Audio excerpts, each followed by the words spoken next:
guys and welcome to Skynomics Academy. My name is Sunil Kumar Yadav और आज हम लोग डिमांड के जो भी MCQs हैं उनको डिस्कस करेंगे। हम लोगों ने पूरे कॉन्सेप्ट पढ़े कि डिमांड से जितने भी रिलेटेड कॉन्सेप्ट हैं, जैसे कि हम लोगों ने पढ़ा कि भाई जो डिमांड है वो लॉ ऑफ डिमांड क्या होता है, लॉ ऑफ डिमांड क्या होता है, डिमांड क्या होता है। उसके बाद हम लोगों ने पढ़ा मूवमेंट और shift of demand curve, movement and shift of demand curve क्या होता है। उसके बाद हम लोगों ने बहुत अच्छे तरीके से ये भी पढ़ने की कोशिश करी कि इलास्टिसिटी ऑफ डिमांड क्या होता है, क्या होता है इलास्टिसिटी, इलास्टिसिटी ऑफ डिमांड, है कि नहीं। तो हम लोगों ने ये 3 पार्ट में कवर करा है पूरे डिमांड से या डिमांड से रिलेटेड जितने भी कॉन्सेप्ट्स हैं। अब क्या है, उनके एमसीक्यूज को डिस्कस करेंगे। मैं और भी सारा एमसीक्यूज डिस्कस करूंगा लेटर ऑन, जब एग्जाम आपका नजदीक होगा। तो अभी तब तक के लिए एमसीक्यूज जो होंगे, एमसीक्यूज जो मोस्ट रिलेटेड होगा with the demand and it's related concept, तो उनको बहुत अच्छे तरीके से करने की कोशिश करेंगे। उसके बावजूद भी अगर कोई डाउट होता है तो आप हमारे व्हाट्सएप नंबर पर एक बार कॉल करके या फिर मैसेज कर पूछ सकते हैं, ठीक है। तो आप लोगों को कैसा क्लास, ये क्लास कैसा लग रहा है, एक बार जरूर कमेंट कर कमेंट बॉक्स में बताइएगा, ताकि मैं उसी तरीके से और भी इम्प्रूवमेंट करता रहूं, ठीक है। तो चलिए पहले स्लाइड पर चलते हैं जल्दी से बिना देरी किए हुए। तो पहले स्लाइड में पहला क्वेश्चन क्या है कि demand of a commodity depends upon, बोला क्या जा रहा है कि जो डिमांड होता है किसी भी कमोडिटी का, जो डिमांड होता है कि नहीं, किसी भी कमोडिटी का जो डिमांड होता है वो किस पर डिपेंड करता है। तो किस पर डिपेंड करता है, प्राइस पर डिपेंड करता है, प्राइस ऑफ रिलेटेड गुड्स और इनकम। तो भाई तीनों चीजों पर डिपेंड करता है ना, कि उसके इनकम में अगर ऊपर नीचे हो गया तो डिमांड में इफेक्ट हो जाएगा, उसके प्राइस में अगर हो जाएगा तब डिमांड में ऊपर नीचे हो जाएगा। और अगर उसका price of related goods, price of related goods में दो आता है रिलेटेड गुड्स में, एक सब्स्टिट्यूशन गुड्स और एक कॉम्प्लीमेंट्री गुड्स, है कि नहीं। तो दोनों आता है, इसमें कोई दिक्कत करने वाली बात है ही नहीं, ठीक है। तो ये तीनों था, ऑप्शन नंबर डी करेक्ट है। अब बोला जा रहा है law of demand is a, कि लॉ ऑफ डिमांड क्या है। Law of demand quantitative statement है, क्वालिटेटिव स्टेटमेंट है, बोथ ए एंड बी है, हाइपोथेटिकल है। तो इसका आंसर क्या होगा, बी होगा। कि क्या क्वालिटेटिव स्टेटमेंट है, क्या एक तरीके से कि किस तरीके का क्वालिटी को मेंटेन करके चल रहा है ताकि उसका जो डिमांड है वो ऊपर नीचे हो रहा है कि नहीं। वो अब बोला जाए कि डिमांड जो है क्या होता है, इलास्टिसिटी या लॉ ऑफ डिमांड क्या होता है, जब प्राइस ऊपर जाता है तो क्वांटिटी नीचे जाता है, और जब प्राइस नीचे जाता है तो क्वांटिटी ऊपर जाता है। इसका मतलब क्या, क्वांटिटी लोग ज्यादा परचेज करते हैं अगर प्राइस कम होगा तो ऑप्शन नंबर बी करेक्ट है। चलिए अब क्वेश्चन नंबर 3 पर चलते हैं जल्दी से, है कि नहीं। मोटिवेशन बना के रखिए भाई, है कि नहीं, क्योंकि आप लोग अच्छे से अगर पढ़ेंगे तो आप लोगों का CUET का एग्जाम बहुत अच्छे से जाएगा, और अगर CUET का एग्जाम बहुत अच्छे से जाएगा तो आप लोग अच्छे यूनिवर्सिटी में एडमिशन ले सकते हैं। उसको गर्व से कह सकते हैं भाई कि भाई हाँ यार मैंने कुछ किया है, कुछ फोड़ा है कि नहीं। नहीं तो फिर ऐसे जीवन जीते रहो भाई, कोई प्राइवेट यूनिवर्सिटी में ले लो एडमिशन, जैसे तैसे। देखो प्राइवेट भी लो लेकिन अच्छा लो, ताकि वहां से एक रोड मैप आप लोगों को मिल सके। क्वेश्चन नंबर 3 आते हैं, क्या पता कि यही क्वेश्चन आ जाए। The demand of which type of goods do not decrease with the increase in the price. क्या बोल रहा है कि प्राइस के इंक्रीज होने से किस टाइप ऑफ, या डिमांड ऑफ विच टाइप, कौन से डिमांड का जो होता है उसमें डिमांड, या फिर बोला जाए कि डिमांड नहीं बढ़ता है, कि do not decrease, sorry do not decrease. एक होता है ना कि जब प्राइस बढ़ता है तो क्या होना चाहिए, कि डिमांड डिक्रीज होना चाहिए, लेकिन वो कौन सा गुड्स है जिसमें डिमांड डिक्रीज नहीं होता है। तो इसका option number both A and C है, बी एंड सी है, सॉरी, कॉन्स्पिशियस गुड्स और एक नेसेसिटी चीज। तो ये कॉन्स्पिशियस मतलब जो नहीं होता है कि यार ये ले या ना ले, ये चीज एक्सपेक्टेशन वाले में, या फिर एक नेसेसिटीज वाला जो पूरा नेसेसरी होता है लोगों को यूज करना। तो इस ये वाले गुड्स होते हैं जिनका क्या होता है कि प्राइस बढ़ता है तो इसका डिमांड में कमी नहीं आता है, क्योंकि नेसेसरी वाली चीजें तो लोग कंज्यूम करेंगे ही करेंगे, सिंपल सी बात है, ठीक है, कंज्यूम करेंगे करेंगे। और कॉन्स्पिशियस चीजों में क्या होता है कि जब प्राइस बढ़ने लगता है तो लोग क्या करते हैं कि और उसको खरीदने लगते हैं, डिमांड और बढ़ जाता है। क्यों, क्योंकि लगता है कि आने वाले समय में और क्या हो सकता है कि इसका प्राइस बढ़ जाए, है कि नहीं, कि प्राइस फ्यूचर में और बढ़ जाए। तो कॉन्स्पिशियस रहते हैं लोग, इसी वजह से उसका प्राइस भी बढ़ने की वजह से उसका डिमांड भी लोग ज़्यादा परचेस करते हैं। तो यहाँ पर सिंपल से क्या बोला गया कि यहाँ पर exception of law of demand कौन से गुड्स में लगा गया, exception of law of demand. Exception of law of demand क्या होता था कि जिसमें लॉ ऑफ डिमांड अच्छे से काम ना कर रहा होता। अब आता है question number 4, expansion and contraction of demand are caused by, कि जो एक्सपेंशन होता है और जो कॉन्ट्रैक्शन होता है वो किसके द्वारा या कैसे कॉज होता है, आर कॉज्ड बाय, तो सिंपल सा आंसर है change in the price of the commodity, कि प्राइस ऑफ द कमोडिटी के चेंज होने की वजह से, प्राइस ऑफ कमोडिटी के चेंज होने की वजह से उसमें क्वांटिटी का भी चेंज होता है, ठीक है, और क्वांटिटी का चेंज होता है तो एक्सटेंशन और कॉन्ट्रैक्शन होता है, ठीक है, तो ऑप्शन नंबर सी करेक्ट है इसका, इसमें कोई डाउट नहीं होना चाहिए। अब चलते हैं क्वेश्चन नंबर 5 में जल्दी से। क्वेश्चन नंबर 5 क्या है, गिफिन पैराडॉक्स। एक गिफिन गुड्स होता है, गिफिन गुड्स क्या होता है कि एक तरीके से वो इंफीरियर गुड्स होता है, गिफिन गुड्स और इंफीरियर गुड्स जो बहुत सस्ती चीजें होती हैं और जो जनरली लोग लो इनकम या उससे जो बिलो पॉवर्टी लाइन रहते हैं वो लोग ज्यादा कंज्यूम करते हैं। तो यहाँ पर क्या बोला, Giffen paradox is exception of क्या है, लॉ ऑफ डिमांड है, सिंपल सी बात है, क्योंकि यहाँ पर क्या होता है, लॉ ऑफ डिमांड काम करता है कि इन लोगों का अगर प्राइस बढ़ता है तो इन लोगों का क्वांटिटी भी बढ़ जाता है, क्योंकि लोगों को लगता है कि आने वाले समय में क्या पता इसका प्राइस और बढ़ जाएगा। तो यहाँ पर exception of law of demand काम करता है। उसके बाद क्वेश्चन नंबर 6 है, if a price of any complementary goods rises, क्या बोल रहा है, कॉम्प्लीमेंट्री गुड्स क्या क्या होता है, जो एक दूसरे को कॉम्प्लीमेंट करता है, जैसे कार और पेट्रोल, है कि नहीं। यहाँ पर सिंपल सी बात है, यहाँ समझ लेते हैं हम कि अगर if the price of complementary goods increase, अगर प्राइस इसका बढ़ जाता है तो क्या होता है, then demand curve shift to the leftward direction, फिर क्या होता है कि जो डिमांड होता है वो क्या हो जाता है, कम हो जाता है कि नहीं। तो डिमांड कम हो जाता है, क्यों, डिमांड किसका कम हो रहा है, कॉम्प्लीमेंट्री गुड्स का, है कि नहीं, क्यों, क्योंकि प्राइस बढ़ गया है तो लोग, प्राइस बढ़ जाएगा तो पेट्रोल जितना जिस रफ्तार से पहले खरीद रहे थे अब उस रफ्तार से नहीं खरीदेंगे, मतलब क्या होगा कि उसका जो डिमांड होगा पेट्रोल का वो अब कम कंज्यूम होगा। तो I hope so answer number 1 correct है, ठीक है। लेफ्ट डायरेक्शन में, और लेफ्ट कभी भी जाता है तो क्या होता है, कॉन्ट्रैक्ट होता है, ये बात याद रखना है।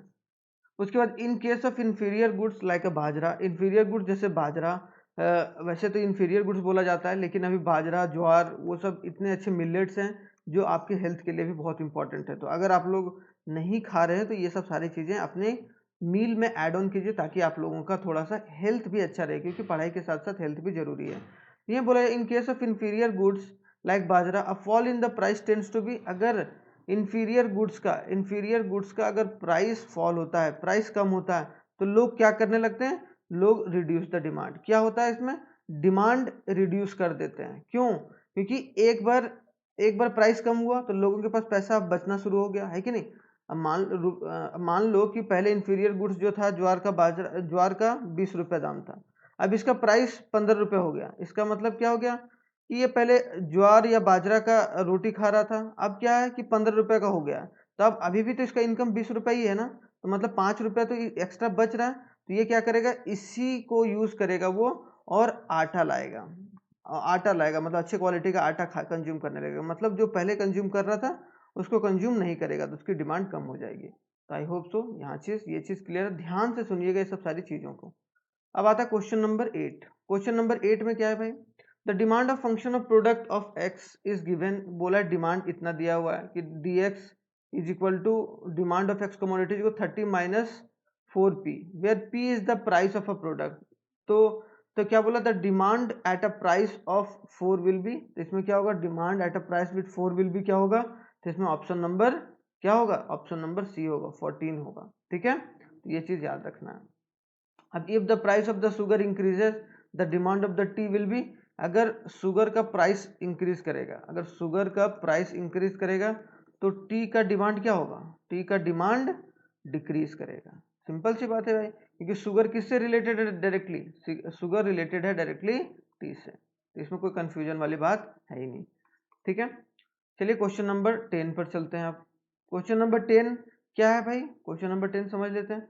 Which of the following commodity will be demanded, कि कौन सा कमोडिटी वो डिमांडेड होता है when if the price have gone up very high, कि जब प्राइस वेरी हाई हो जाता है तब उसे कौन सी चीज़ें जो हैं, कौन सी गुड्स जो हैं वो ज़्यादा बिकती हैं या उनकी डिमांड इंक्रीज हो जाती है बहुत हाई, कि मतलब इसका प्राइस बहुत हाई हो जाता है, प्राइस जितना बढ़ता है उतना उसे परचेज किया जाता है। जैसे लग्जरी वाली कार, लग्जरी कार हो गया, स्टेटस सिंबल, किसी को इज्जत बनाना है समाज में, जो बड़े बड़े लोग होते हैं प्रेस्टीज के लिए, तो all of the above, answer क्या होगा, ऑल ऑफ द अबव, कि लग्जरी प्रेस्टीज और और जो स्टेटस सिंबल की वजह से जब प्राइस हाई जाता है, जब प्राइस हाई से हाई जाता है तब उसे लोग परचेस करते हैं, लोग परचेज करते हैं मतलब क्वांटिटी ज़्यादा परचेज करते हैं ताकि उनके एक स्टेटस है वो बना हुआ रहे और उनको लोग थोड़ा सा अमीर के जैसा देखें, रिचनेस को दिखाने के लिए।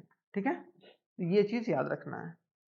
उसके बाद 11 क्वेश्चन आता है which one of the following is and are are determinants of demand, कि इसमें से कौन सा जो है वो डिटर्मिनेंट्स है किसका, डिमांड का। तो इसमें price of the goods, income of the consumer, price of related goods, all of the above. Answer 4 होगा कि सारे डिटर्मिनेंट्स से प्राइस की वजह से भी डिमांड में चेंजेस होती हैं, इनकम की वजह से भी और प्राइस ऑफ रिलेटेड गुड्स की वजह से भी। तो आई होप सो ये भी क्वेश्चन कंप्लीट होगा आपका।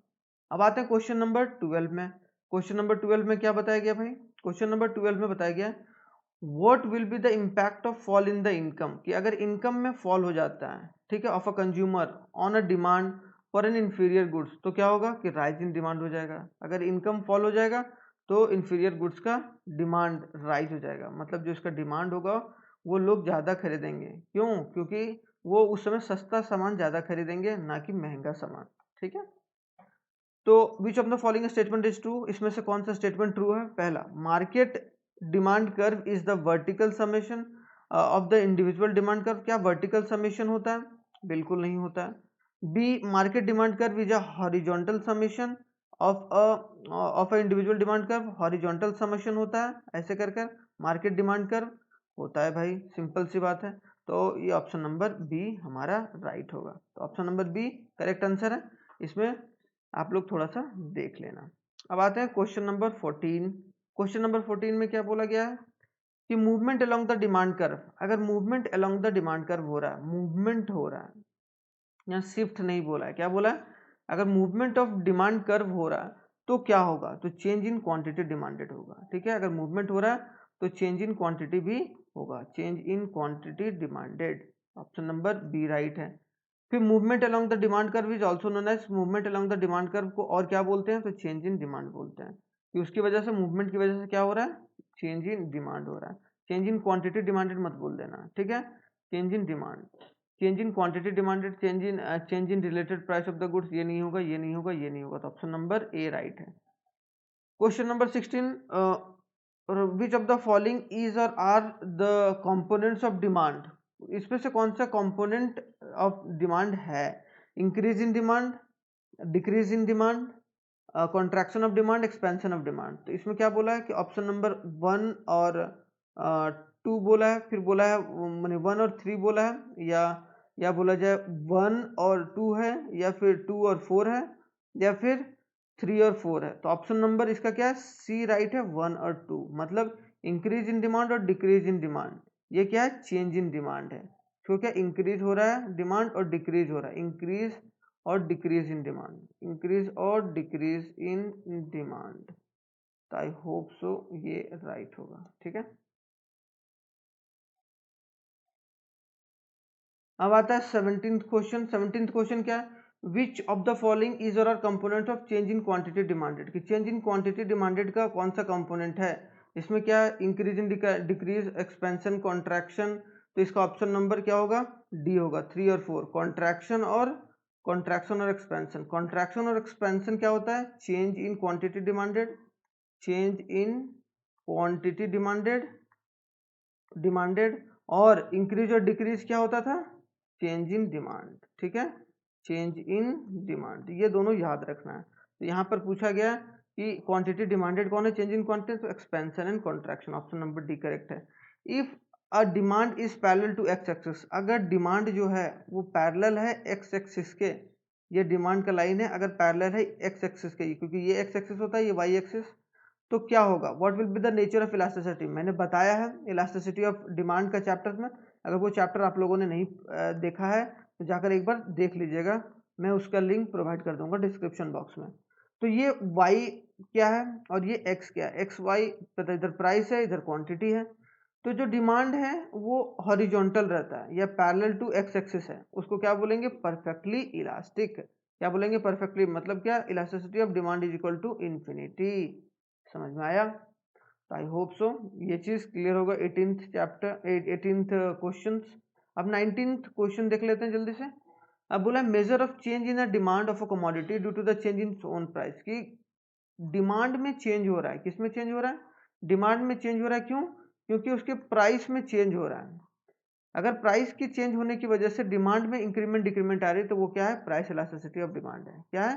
प्राइस इलास्टिसिटी ऑफ डिमांड है। ये तो सिंपल था, बहुत सिंपल था। When a price elasticity of demand is equal to infinity, ये वाला sign infinity, it refers to perfectly elastic demand. उसको क्या बोलते हैं? Perfectly elastic demand. Perfectly inelastic demand जब जीरो रहेगा, और यूनिटरी रहेगा जब elasticity of demand is equal to 1, और मोर देन द यूनिटरी मतलब क्या? 1 से ज्यादा रहेगा। Elasticity of demand is greater than 1, ये ठीक है। तो ये इलास्टिक होता है, ठीक है, ये इलास्टिक डिमांड होता है।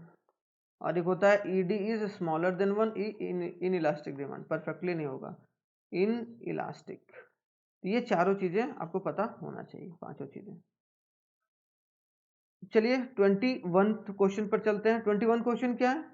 When the percentage change in the quantity demanded is more, क्या हो रहा है? परसेंट चेंज इन क्वांटिटी, ध्यान से देना एग्जाम में, परसेंटेज चेंज इन क्वांटिटी, इसमें क्या हो रहा है?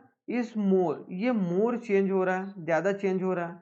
And percentage change in the price, percentage change in price, percentage change in price of a commodity, मतलब क्या कि अगर परसेंटेज क्या हो रहा है कि 5% चेंज हो रहा है तो क्वांटिटी कितना? 10% चेंज हो जा रहा है।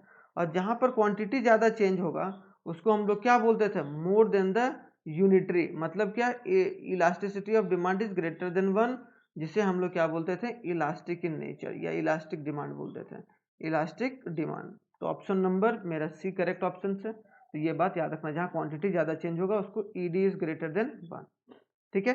Price elasticity of demand is dash in the number because the price and the quantity demanded are inversely proportional. Simple सी बात है कि प्राइस जो होता है वो इनवर्सली प्रोपोर्शनल होता है किसके? क्वांटिटी का। बिल्कुल सही बात है।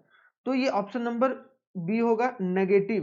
क्या? Demand is negative in number. क्यों नेगेटिव क्यों होता है डिमांड कर्व? क्योंकि वो इनवर्सली प्रोपोर्शनल होता है एक दूसरे का, इसीलिए नेगेटिव इन नेचर होता है। तो यहां तक मजा आ रहा है कि नहीं आ रहा है? एक बार आप लोग लाइक करके बता दीजिए जल्दी से जल्दी। उसके बाद चलिए चलते हैं फिर से क्वेश्चन पर। Question number 23, price elasticity of demand is -0.75। क्या बोला गया? ED is equal to -0.75। Calculate the percentage fall in the price, कि percentage fall in the price क्या हुआ है? Percentage fall in the price क्या हुआ है? If the result 15% rise in the demand, अगर डिमांड में राइज कितना हुआ है तो elasticity of demand equal to percentage change in quantity होता है और परसेंटेज चेंज इन प्राइस होता है कि नहीं? सिंपल सी बात है। तो परसेंटेज चेंज इन क्वांटिटी कितना दिया हुआ है? 15%, सिंपल सी बात है। और डिमांडेड इतना दिया हुआ है, ये प्राइस प्राइस निकालने बोला है और यहाँ -0.75 बोला है, तो ये इधर से इधर चला जाएगा तो ये नीचे आ जाएगा। तो अगर हम लोग अगर पूरा सॉल्व करेंगे तो क्या 15 को 0.75 से करेंगे अगर, तो अगर कैलकुलेट करेंगे तो ऑप्शन नंबर डी आएगा 20% आएगा, ठीक है। तो ऑप्शन नंबर डी 20% के आसपास, इसको कैलकुलेट करके देख लीजिएगा, मैंने न्यूमेरिकल्स भी क्वेश्चन इलास्टिसिटी ऑफ डिमांड के चैप्टर्स में बताया है। अब आता है क्वेश्चन नंबर 24। क्वेश्चन नंबर 24 थोड़ा सा ग्राफिकल है, उसको हम लोग देख लेते हैं। उसके पहले थोड़ा सा एक सिंपल सा क्वेश्चन है कि प्राइस इलास्टिसिटी ऑफ डिमांड कैसे कैलकुलेट होता है। तो कैसे कैलकुलेट होता है कि बोथ ए एंड सी से, बोथ ए एंड सी से मतलब क्वांटिटी चेंज इन क्वांटिटी कितना चेंज हुआ है और price into P by Q. एक तो ऐसे होता है इलास्टिसिटी ऑफ डिमांड, ठीक है। और दूसरा क्या होता है? परसेंटेज, मतलब इलास्टिसिटी ऑफ डिमांड क्या? Percentage change in quantity, percentage change in quantity by percentage change in price, percentage change in price, ठीक है। ये दोनों फॉर्मूला होता है इलास्टिसिटी ऑफ डिमांड का।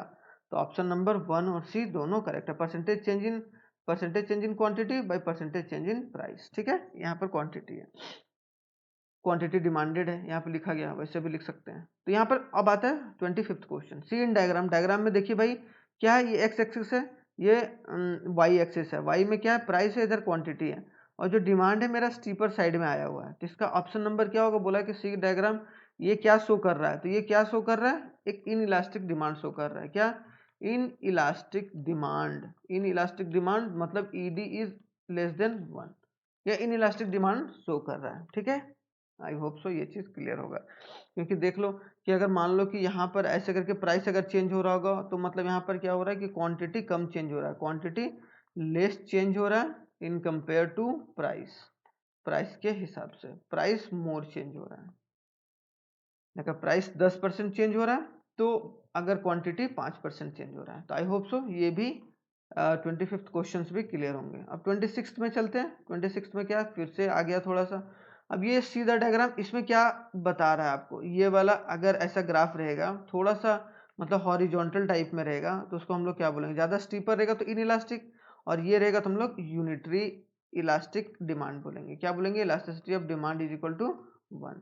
क्या बोलेंगे, अगर पूरा रहेगा तो इन्फिनिटी बोल देते हैं, है कि नहीं। तो हम लोग ये चीज़ ध्यान रखना है, इलास्टिक एक यूनिटरी डिमांड है जहां पर क्या होता है कि प्राइस अगर 5% चेंज हो रहा है तो क्या हो रहा है कि क्वांटिटी भी 5% चेंज होगा, मतलब जितना प्राइस चेंज हो रहा है उसमें क्वांटिटी भी उतना परसेंटेज में चेंज हो रहा है। तो आई होप सो ये चीज़ें आपका क्लियर होगा और इसमें कोई भी डाउट नहीं होगा।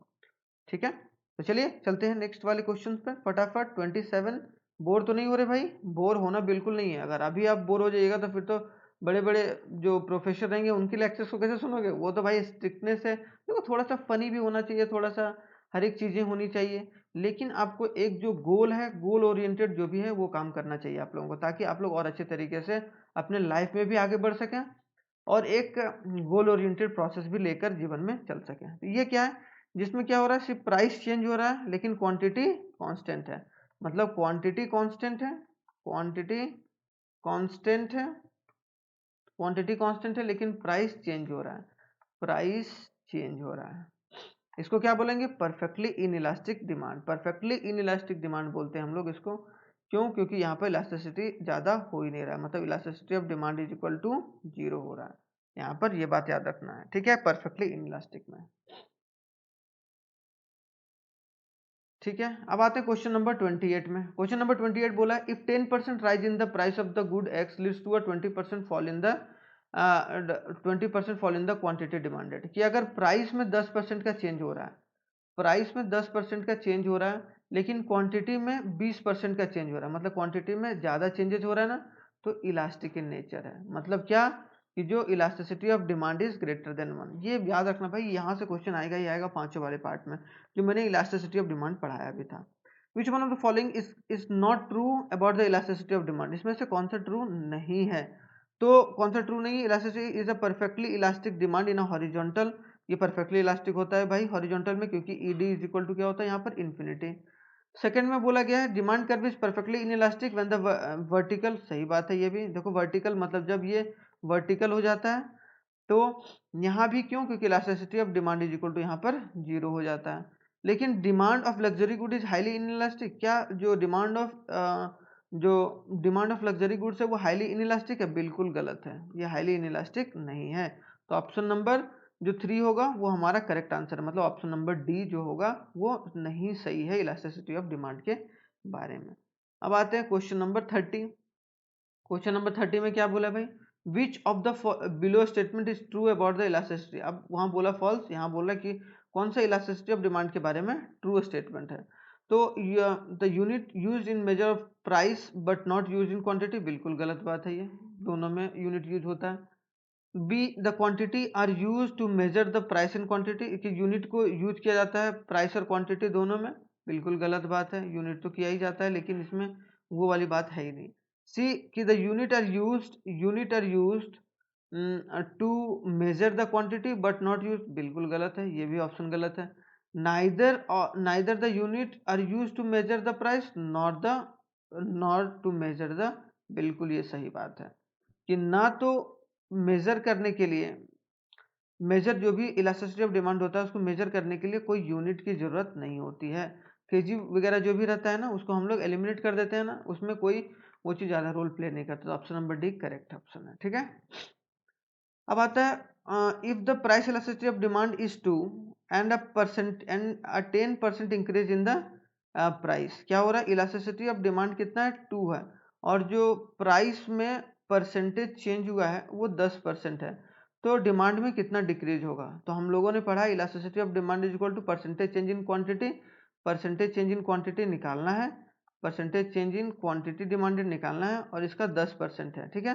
तो 10% है तो यहाँ पर 2 हो गया, यहाँ पर 2 हो गया, यहाँ क्वांटिटी निकालना है, क्वांटिटी का परसेंट, और यहाँ पर 10 हो गया, तो 10 इंटू 2 कितना हो गया, 20% हो गया क्वांटिटी डिमांडेड। तो इसका ऑप्शन नंबर सी होगा 20%। बहुत आसान है, आप लोग फटाफट इसको कर लीजिए, क्योंकि एक बार आप सीख गए तो फिर आपको बाद में भी एक बार बेसिक्स आपको आ गया तो आप लोग आसानी से फिर एग्जाम में भी कर सकते हैं और आगे भी आने वाले समय में। The price elasticity of demand is a range between किसके रेंज के बिटवीन होता है, तो 0 टू इन्फिनिटी, 0 और इन्फिनिटी के रेंज में होता है। ये बात आप लोग देख लीजिए। फिर क्या, if the price of elasticity and less than 1, तो ये क्या होगा, इनइलास्टिक होगा, सिंपल सी बात है। लेस देन 1 होगा तो इनइलास्टिक होगा। Marginal utility of consumer is also his demand curve, कि अगर जो मार्जिनल यूटिलिटी है, मार्जिनल यूटिलिटी मतलब क्या बोलते हैं कि जो मार्जिनल यूटिलिटी जो इंक्रीज करता है या डिक्रीज करता है, वो कंज्यूमर का एक तरीके से डिमांड कर्व है कि उसका डिमांड कितना घट बढ़ रहा है, कितना मार्जिन, अब ज़्यादा इनकम बढ़ रहा है तो उसके हिसाब से डिमांड भी बढ़ रहा है, मतलब उसकी मार्जिनल यूटिलिटी भी बढ़ रही है। और मार्जिनल यूटिलिटी बढ़ेगी तो मतलब डिमांड भी बढ़ेगा, और मार्जिनल यूटिलिटी घटेगी तो डिमांड भी घटेगा, क्योंकि वो कम परचेज करने लगेगा। तो I hope so option answer number D correct option है। अब क्वेश्चन नंबर 35 पर चलते हैं फटाक से, चलिए फटाफट आ गए। And what will be the elasticity of the demand on a linear demand curve at a point using a geometric method. जो लीनियर डिमांड कर्व होता है ज्योमेट्रिक मेथड के थ्रू, उसमें क्या होता है, तो वहाँ यूनिटरी होता है। Elasticity of demand is equal to 1, unitary elastic होता है। तो यहाँ ऑप्शन नंबर सी हमारा करेक्ट होगा, जहाँ पर लीनियर होगा, लीनियर जहाँ लीनियर डिमांड कर्व बोला ज्योमेट्रिक मेथड में, हम लोगों ने पढ़ा भी था जो इलास्टिसिटी ऑफ डिमांड वाले चैप्टर में, ठीक है। अब बताए which of the following are used as example of derive demand. Derive demand के रूप में कौन सा एग्जांपल यूज होता है, जिससे बहुत सारे जो प्रोडक्ट होते हैं वो डिराइव होता है। तो option number C building and bricks, building and bricks, ठीक है। कि जो बिल्डिंग है वो किससे बनता है, ब्रिक्स से बनता है। तो ब्रिक्स है तो वो ब्रिक्स एक तरीके से डिराइव हुआ है, तो अगर बिल्डिंग बन रहा है तो ब्रिक्स की डिमांड अपने आप बढ़ेगी, बिल्डिंग ज़्यादा बन रहा है तो ब्रिक्स की डिमांड अपने आप बढ़ेगी। तो क्या एग्जांपल ऑफ डिराइव डिमांड कौन है, building and bricks. Question number 37, what will be the elasticity of demand on the linear demand below below. अब लीनियर डिमांड के बिलो बोल रहा है, तो ऑप्शन नंबर सी क्या, परफेक्टली इनइलास्टिक, सॉरी इनइलास्टिक होगा, इनइलास्टिक इन नेचर, क्योंकि elastic होता था लीनियर वाले में, देखो यहाँ पर लीनियर वाले में इनइलास्टिक, लेकिन बिलो क्या होगा, इनइलास्टिक इन डिमांड होगा। तो आई होप सो ये चीजें क्लियर होगा, यूनिटरी वहाँ, यहाँ पर इनइलास्टिक। अब आते हैं क्वेश्चन नंबर 38 में। क्वेश्चन नंबर 38 क्या है कि what will be the elasticity of demand if the prices change and the total expenditure remain constant. कि अगर प्राइस चेंज हो रहा है, प्राइस चेंज हो रहा है लेकिन एक्सपेंडिचर जो है वो कांस्टेंट है। क्या एक्सपेंडिचर कांस्टेंट है, तो उसमें क्या होगा, टोटल आउटले मेथड के through, using total outlay method के थ्रू क्या होगा, यूनिट इलास्टिक रहेगा। वहाँ क्या होगा कि इलास्टिसिटी यूनिटरी होगा। ऑप्शन नंबर सी राइट है।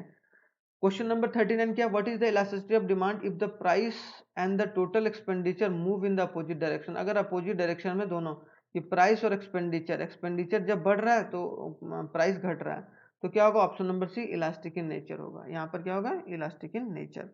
when demand of a goods depends upon the price for the other, it is also known as, अगर डिमांड जो गुड्स है वो दूसरे डिमांड या depends upon the demand for the others, की दूसरे के डिमांड पर अगर डिपेंड कर रहा हो, तो हम लोग उसको क्या बोलेंगे, डिराइव डिमांड, है कि नहीं। जैसे अगर बिल्डिंग बन रहा था तो बिल्डिंग का अगर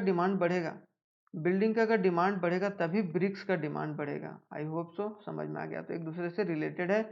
तो यहाँ पर क्या होगा, ऑप्शन नंबर सी। तो ये हमारा 40 MCQs हम लोगों ने बहुत अच्छे तरीके से डिस्कस करा है।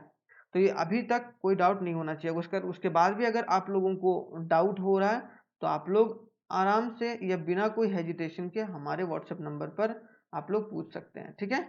इसमें कोई दिक्कत वाली बात है ही नहीं। तो अब कल भूलिएगा नहीं, do not forget we have a class tomorrow. कल क्लास है हम लोगों का फिर से 8 PM में, जो हर दिन का क्लास चल रहा है और वो हमेशा पूरे साल चलता रहेगा, चाहे आप लोग आगे भी कुछ भी कॉम्पिटिटिव लेवल का पढ़ें या फिर जो भी बच्चे 11th और 12th में हैं उनके भी क्लासेस अभी रेगुलर कुछ दिनों में स्टार्ट करूंगा, ठीक है। तो ये स्टाफिंग को बहुत अच्छे तरीके से हम लोग डिस्कस करेंगे कल, और इसके कॉन्सेप्ट के साथ साथ इसके एमसीक्यूज भी साथ में हम लोग करेंगे। ठीक है, एमसीक्यूज करेंगे। हमने प्लानिंग की एमसीक्यूज नहीं करे और ऑर्गेनाइजिंग के, तो इन दोनों के एमसीक्यूज साथ में डिस्कस करूंगा स्टाफिंग के बाद। तो आई होप सो ये चीज़ें आप लोगों को क्लियर होंगी। तो चलिए आज के लिए इतना ही। तो thanks for watching once again, और तब तक के लिए बने रहिए हमारे यूट्यूब चैनल के साथ ही, और फिर से कल हम लोग 8 बजे मिलेंगे। तब तक के लिए थैंक यू वेरी मच। जय हिंद।